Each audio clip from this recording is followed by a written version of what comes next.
Hello, welcome to the Ashes review of day one of the second test from the Adelaide Oval. With me today, as always, I've got the one, the only, Phil Dillon, and the lovable Richard Hanson. How are we doing today? Very well. Although I've got a beer that's called Lockdown, so I'm hoping that it's not a something that might happen. In premonition is the word as well. Yeah. Bit of gallows humor there, hey. And for all our drinking people out there, Richard is in Britain, and it's at night time. It's not 6 o'clock in the morning like it is. And he's not a raging alcohol. He's not a raging alcoholic. Indeed. Well, we don't know that. He might well be. He's got two. Yeah. He's got two children after all, so maybe he is. I think, lads, I think probably the answer is I am a raging alcoholic, but it just happens to be 8 o'clock in the evening. So bit of both. Well, I mean, I suppose fuck me. Where do we start? Hey, there's so many talking points before the talking points happened. Hey, I suppose we better start with Australia. Pat Cummins being out on the day of the test. I think Steve Smith was lucky. He carries his blazer around with him for just such an emergency. Well, apparently that was Pat Cummins' blazer. Was it? Because only the Australian captain carries a blazer with him to a test match. None of the others do. So he had to borrow Pat's. Bit long in the arms, I guess. Yeah, it wasn't like it wasn't fitted like a Giorgio Armani, was it? It was like it looked more like an upshot one, you know. I wondered whether he'd been, keeping it in the bottom of his kit bag since Cape Town, just in case, just in case it was required. I liked there was some insightful commentary by Kerry O'Keefe because obviously Pat Cummins has got pinged. I don't know what you call it in Australia. Got close contacted COVID, etc., right? And apparently the person who he was dining with in the Adelaide restaurant was actually Michael Ness's brother. Because Michael Ness has been dying for a game, so it just so happens that now he's in isolation. So I'll credit that to Kerry O'Keefe, but that tickled me. It really did. Yeah, I just honestly think it's a farce. Honestly, really. I mean, just 2 meters the other side of that table, Nathan Lyon, Mitchell Starc were sitting together, but they had just happened to be outside. So they're classed as casual contacts, not close contacts, even though they were literally, Pat Cummins could have probably reached out and touched them and said, "How you going, boys?" And then they've gone, "Oh no, you touched me." A similar thing happened in the UK in our summer just gone, where there were loads of people getting pinged and things, and you know what happened? Several million people deleted the COVID-19 app. Because if you don't have the app, you can't get pinged. So, I mean, I appreciate that's probably a controversial thing to say, but I wonder whether that'll happen in Australia as we move into the new year.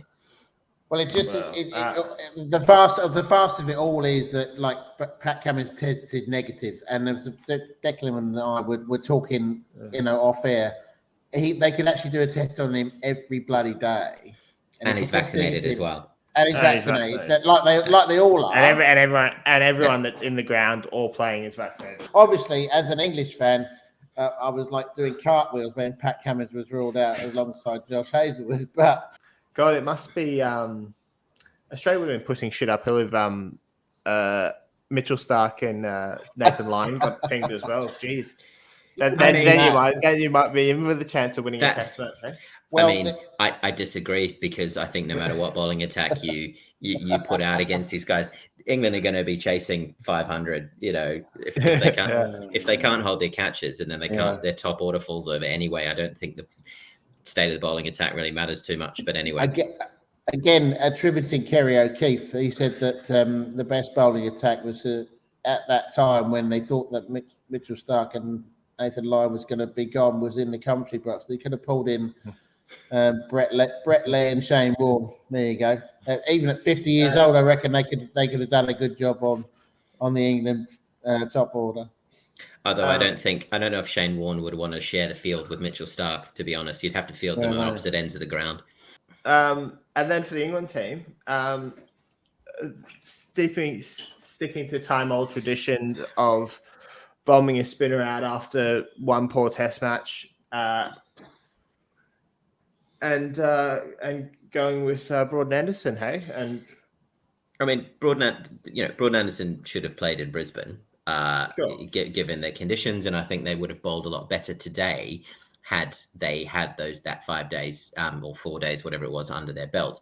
I mean, the fact that they left Jack Leach out is just absolutely defies belief to me, because what they're saying is that they don't back him as a spinner. It's a dry wicket. It's going to turn. It always turns in Adelaide on day 5, especially if both teams make runs. So for me, they should have played Mark Wood and Jack Leach instead of Robinson and Wokes, and obviously Broad and Anderson. So yeah, I mean, Stokes is doing a job, Root's doing a job, but 2 terrible selection calls in my opinion. It's smacks of this rotation resting policy, whatever you want to bloody call it. It just seems to me that they got this plan before the series starts. We're going to do this at a certain time. We're going to do that. Mark Wood's going to miss that. Even though it doesn't matter that he was England's best bowler in Brisbane and his pace. They tried that short stuff to Warner and Labuschagne. You imagine if they'd done that with Mark Wood, far out. That might have worked. If they'd done it with Mark, I mean, it should have worked with Ben Stokes, because Labuschagne should have been caught on 21 by Josh Butler. But they did it for too long, and they still did it with Steve Smith when he first came in instead of bowling 9 and length. But it was interesting. It was interesting to read some comments that my Bezzy mate Brendan McCullum brought out this week, talking about Joe Root, and he said Joe Root is a great batsman, one of the best batters in the world at the moment, but I don't particularly rate his tactical decisions as a captain. I think he struggles for a plan B, not to bring in COVID terms here, too late. Well, indeed, he decided right, we're going to bowl short stuff to Labuschagne, try and make him feel uncomfortable, and then when it didn't work, he said, all right, well, let's just play for time and just work our way to the new ball, and hopefully Jimmy and Broad can swing it around corners under lights, and that didn't really happen either. So yeah, it's not particularly particularly good tactics in my opinion. To be fair, it worked originally against Labuschagne, and he did look in trouble. He was struggling with the short ball early on in his innings. He really was, and then by the time later on in the innings, after he'd been dropped on 21, he was getting more used to it. He did struggle big time in the first half of his innings. But fair play to him. And the plan would have worked if Josh Butler had held on to that catch after holding on to the screamer earlier. The other thing that's interesting is that obviously Butler dropped an absolute sitter. But I mean, maybe this is a controversial thing to say, but we're all about controversial things here. People, they were saying, we've got to rally round him and we've got to do this and do that. And I'm thinking to myself, yeah, but he dropped a sitter. They're professional athletes. I think, I know he's probably hurting. He's probably feeling bad enough, but I don't like this kind of attitude where, oh, it's okay. We need to rally around him and make sure he's okay. I'm like, of course you're going to make sure he's okay, but also I think there needs to be a little bit more emphasis on the fact that this is not acceptable. They've just got to take it on the chin and simply come out and say, right, we're not good enough today. We probably bowled just a tad too short.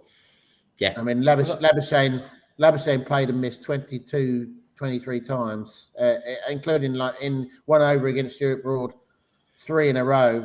I'm thinking, how the bloody hell has he not nicked one of those? Well, the reason is they bowled a little too short, because and the ball's swinging or moving off the pitch, and it moves. If they bowl a little bit further up the pitch, he's going to take the edge. And then when they do take the fucking edge, he drops it anyway. Oh, you just got his legs completely tangled there. Well, I also think everybody makes mistakes, and sure, but look at you only have to look at the one he caught off Marcus Harris, and his footwork there was absolutely perfect. And then all of a sudden, for 2 catches after that, he sort of got lazy. And whether that's the heat in Adelaide taking its effect, whether that's I don't buy that. I don't buy the heat. I mean, I'm just putting it out there. I'm not buying that either. I'm just, you've got to concentrate. You're a test match player. You've got to concentrate every day, all day. And now this, they're suffering for it because Abershane's obviously going to go and get 100. Yeah, we talk about this a lot with English players, and just because the conditions are obviously different to what they're used to at home. But I mean, these players go to India, they go to the West Indies, they go to Australia, go to South Africa. The fact that they're out in the field in 30 degrees, it's probably more. It's going to happen more times on a cricket field away from England than it isn't. So they need to be on the top of their game as much as they can. If it's a fitness thing or a nutrition thing, I don't know, but I don't really buy the excuse if it's a bit too hot today. Well, and I think the other thing with Jos Buttler is it's like, I mean, there was a time and place where Ben Foakes really was pushing his position really hard, but they've seemed to have nailed their colours to Jos Buttler in recenter times. Yeah, he's performed well in white ball cricket, which is why he's managed to solidify his place in the Test side, which for me is not the best way to be picking red ball of course not. wicket keepers, And even if he had that competition now, like, I mean, because in the first 2 tests, he's got to start and not gone on with it. And I mean, that is really typical Jos Buttler in Test cricket. I mean, he has scored some big runs and that kind of thing, but I wouldn't say he's solid or anything like that. But does he average 30? Does he average under 30? I mean, all English batsmen are averaging 30 apart from Joe Root, mate. That's why we end up getting 147 all out and 250 all out. That's not true. That's not true, Phil. Marcus Harris averages on the Australian side of things, he averages 23. So it could be worse. Yeah, but if you work it out, if Australia play to their average and England play to their average, then we're looking at a thrashing every week, every time. Indeed, and that seems to be the way it's panning out at the moment. Yeah, it's gonna real uphill. It's gonna be a real uphill battle. Like, even if they bundle Australia out for around 300, England didn't make 300 in either innings last Test match, and they're going to certainly be batting under lights tomorrow night, whether they like it or not. So let's go there, shall we? I don't see how we can call this a day-night test really, because it got dark with like half an hour to go. What difference does that make, really? It makes a lot. It makes a hell of a lot of difference if you're looking at how the ball swings around in the darkness or twilight. Even my old great mate Shane Warne, who's not exactly the sharpest tool in the box, can see that because the Test match is now 2 months after they normally play it, it's going to get darker later. So therefore, the ball won't swing around as much until like the last hour of the Test match, which means it doesn't mean it means fuck all, to be quite honest. If it's a day night, it's not a day night test, in my opinion, because both teams have to play on that pitch. Why not start at a normal time then? Why make it a pink ball test? Because they want to make fucking money out of it. That's why. Well, okay, but it's a load of bullshit. You might as well call it a day, an afternoon. Let's maybe play in a half daylight, half. Well, yeah, okay, let's do it. Let's call it. We can call it what you want. Half day nighter, shall we? But I mean, let's call it what you want. Bullshit. Test matches should not run on whether you're playing bat in the dark or bat in the daylight. It should not matter.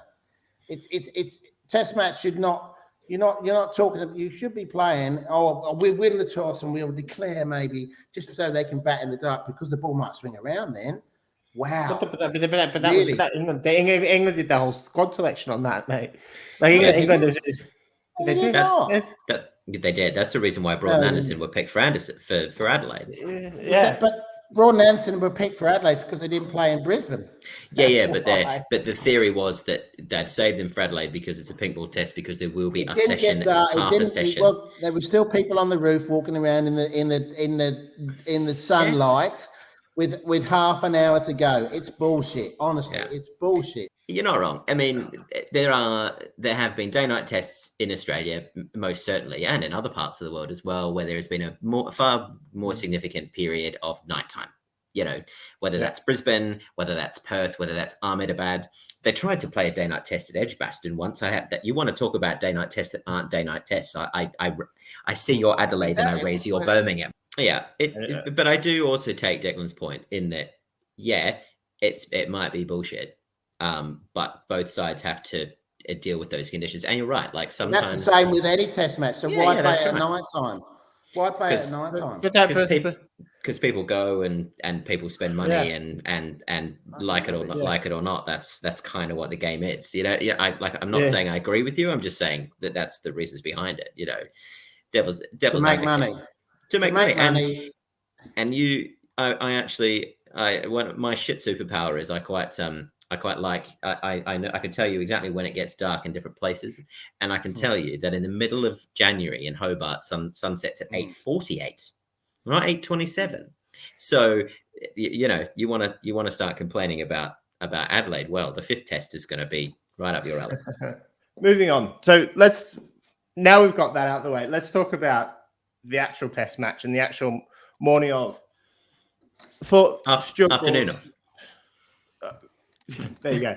I thought Stuart Broad's first session was probably the best bit of bowling I've seen for a fairly long time. That first morning that first probably 5-6 overs I thought was unbelievable. It was really, really good, solid test cricket. And he got the line, in my opinion, pretty well right. I mean, it started drifting a bit as the test match went on, but that first kind of 6 overs, I think, or that first spell he did, it proves why he's still capable of pulling. He's a really talented guy. I just wish he was. 100%. I just wish he was bowling on a green one in Brisbane. You know what I mean? That's the thing. Yeah, he did, but he got tired. Like a lot of them. I mean, Jimmy, I think was great as well. He was very economical, but they weren't particularly well supported by Robinson and Woakes. Really, I mean, and again with this theory of just with Stokes bouncing Labuschagne and Root bowling a few overs, they did well in the first session.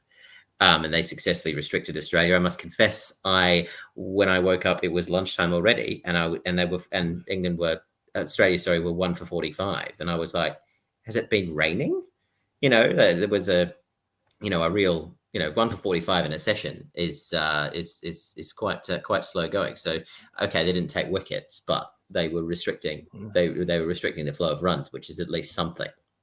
I think they made a part of it was I think they made it easy for Australia to leave the ball, which Australia did leave a lot of balls especially in that first 2 sessions, or towards the end of the second session they started kicking up a bit. But does leave mean play and miss? You think? Well, play and miss, but also like leave the ball. So they showed a graphic of all the balls that they left. And didn't play a shot at, and there was quite a lot that especially even Warner took 20 balls to get off strike, to get a run, and that kind of thing. So they were super patient with it. I just wonder if the English bowlers kind of attacked a straighter line, because we saw with India last year when the way that they got success with Smith and Labuschagne was kind of bowling a straighter line at them, wider of the crease and straighter in. So I just wonder if that was kind of a tactic that they could have used again yesterday. And if you do, Dan, if you don't, I think if you bowl a straighter line to David Warner and Labuschagne, you're going to get hit off they're going to hit you off the pad, so you're going to get them scoring at 4 or 5 runs and over. So yeah, I think that what the tactic, well, they got it wrong is they bowled too short for too long. I think the thing is as well, not short. I mean, just short of a length. They should have been bowling a fuller length. If England had a good hour under lights, and I don't want to debate the merits or not of day-night test cricket, but if England had a better hour at the end of the game, took if Butler held his catch, and if maybe they took another couple, and Australia went into the sheds 220 for 5 rather than 220 for 2. Would be having a different conversation. I think, the tactics for England were to kind of try and hold Australia in the day and kind of go in for the kill a bit in the evening session. And they got those first, they got that holding pattern quite right. I mean, Australia 45 for 1 at dinner, and 130 for 1 or some 140 for 1 at tea. So, you add 2 wickets or 3 wickets to a score, and it takes a bit of a turn. I mean, Australia still have quite a bit of work to do, but I think England just fell over in that last session, and I think you left them behind in the game. Either Australia going to go out and bat for most of the day tomorrow, or England are going to have the luck's going to turn for England. They're going to have a chunk of wickets taken in a spell. You have been unlucky. You've also made it really hard for yourselves by not taking these catches, whether it be Rory Burns in the last test and whatever else. So surely eventually the luck's going to have to turn around somewhat over the course of the test match. So we'll see. What do you guys think will happen tomorrow? Well, yeah, I mean, Australia's got diminished bowling attack as we've currently as we've mentioned. Obviously, Nathan Lyon's going to be more effective in the second innings. He's not going to be as effective in the first innings. So Australia will be more reliant on their seamers.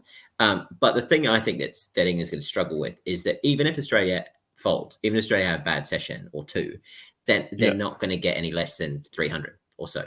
You know what I mean? Like England folded like a pack of cards up in Brisbane, having been 220 for 2 overnight. They were all out 297, something like that. So, at worst, Australia will be all out 297. At which point, that's still a fairly good total, especially with England's fragile top order. I just aside from Joe Root, I just don't see where England are making enough runs to kind of challenge Australia. Well, especially given they got to bat last, so they're going to have to. So in order to kind of remain competitive in the Test match, they need a lead of some description. So even if they bowl Australia out 300, they're going to need 400. It's a difficult ask. It really is. I suppose on that note, leave it there. Hey, indeed. Thanks for your time again. Thanks for your time again, lads, and. Chat again tomorrow or whatever.